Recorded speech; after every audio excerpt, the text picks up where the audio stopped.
Hi everyone, welcome back to my YouTube channel.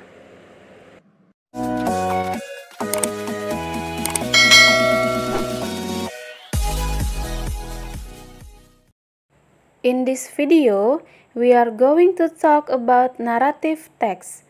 Sebelumnya, kalian pasti sudah pernah mendengar yang namanya dongeng, fabel, legenda, ataupun cerita-cerita rakyat.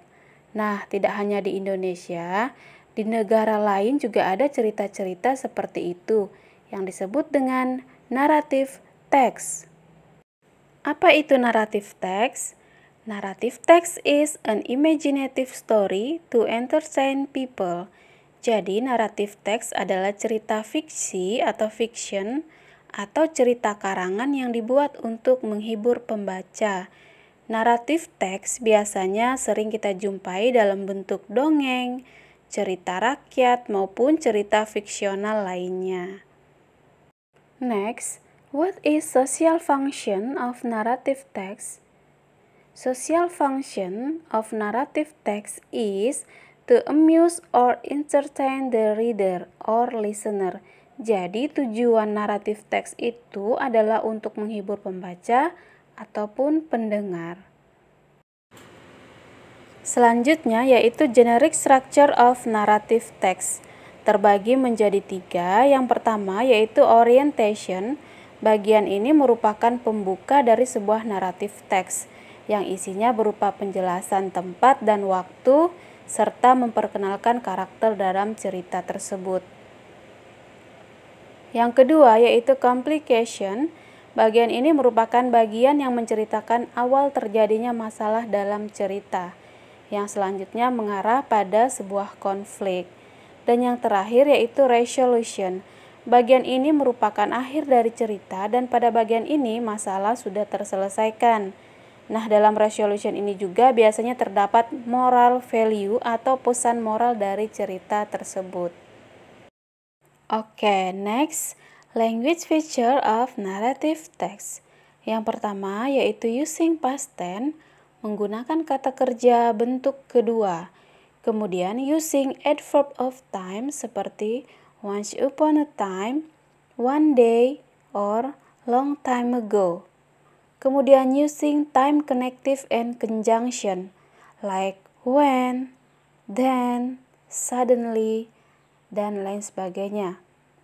Using direct speech, it is to make the story lively seperti Snow White said, "My name is Snow White." Kemudian specific character. The character of the story is specific, not general. Kemudian using action verb, a verb that show an action like climb, help, move, dan lain sebagainya. Next, let's see the example of narrative text. One day, an ant was seeking for some water. After walking around for a moment, she came to a spring. To reach the spring, she had to climb up a blade of grass. While making her way up, she slipped and fell unintentionally into the water. She could have sunk if a dove up a nearby tree had not seen her.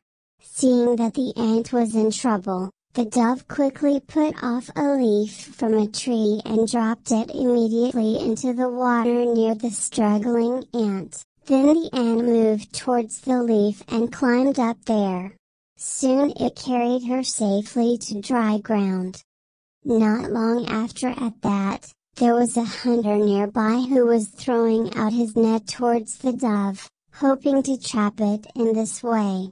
Guessing what he should do, the ant quickly bit him on the heel. Feeling the pain, the hunter dropped his net and the dove flew away quickly from this net. Nah, kita sudah melihat contoh dari naratif teks yang berjudul The Ant and the Dove, Semut dan Merpati. Dari cerita tersebut, manakah paragraf yang menunjukkan orientation, complication, and resolution? Perhatikan paragraf pertama yang artinya, pada suatu hari seekor semut sedang mencari air. Setelah berkeliling sejenak, dia sampai ke sebuah mata air. Untuk mencapai mata air itu, dia harus memanjat rumput. Ketika ia memanjat ke atas, ia terpeleset dan tanpa sengaja jatuh ke dalam air.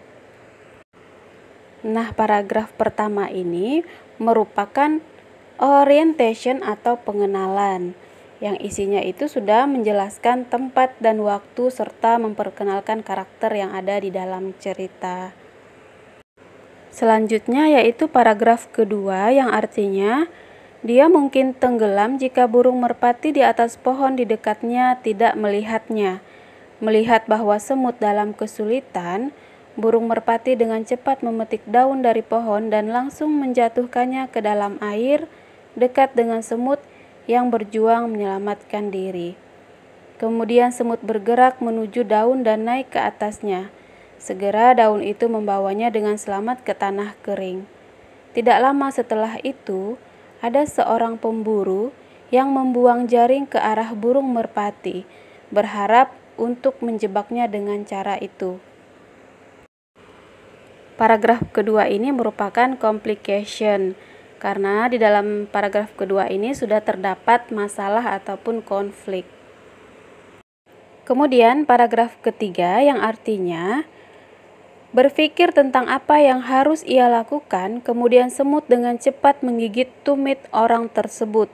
Karena merasa kesakitan, pemburu tersebut menjatuhkan jaringnya dan kemudian burung merpati terbang dengan cepat keluar dari jaring tersebut.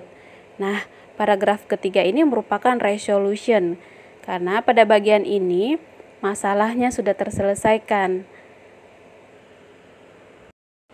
Oke, sekarang apa moral value atau pesan moral yang dapat kita ambil dari cerita tersebut?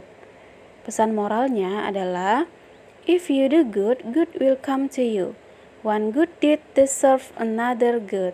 Yang artinya, jika kamu berbuat baik, kebaikan akan datang kepadamu. Atau satu perbuatan baik layak mendapatkan kebaikan lainnya. Nah, sampai di sini kalian sudah bisa paham kan? Baiklah, demikian penjelasan dari saya tentang narrative text. Stay healthy and see you on the next video.